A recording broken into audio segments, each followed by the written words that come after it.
Tulad po ni Zacarias, tulad din po ng kanyang asawang si Elizabeth, sila ay matiyagang nagdarasal, nananalangin. Dumating sila sa edad na kung saan hindi na magkakaroon sana ng anak. Subalit, may awa ang Diyos at walang imposible sa ating Panginoon Diyos. Ang ating Panginoon Diyos, hanggat kayo makapaghihintay, darating at darating sa inyo. Alalahanin po natin ang mga tao na nawawalan minsan po ng pag-asa. Sila na kung saan sa ilang saglit lamang ng kanilang pagkakaupo sa pagdarasal nang hihinawa na po kaagad. Sana po huwag po tayong manghinawa, huwag po tayong magsasawa. Dahil ang pagdarasal ay pagkikipag-usap sa ating Panginoong Diyos.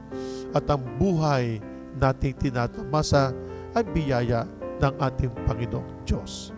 Alam ng Diyos kung ano ang nararapat sa atin sa nalalapit na kapanganakan ng ating Panginoong Hesukristo. Sikapin po natin na tayo bilang mga Kristiyano Katoliko ay maging matatag, hindi po nanunumpa, hindi po nangangako, kumikilos, gumagawa.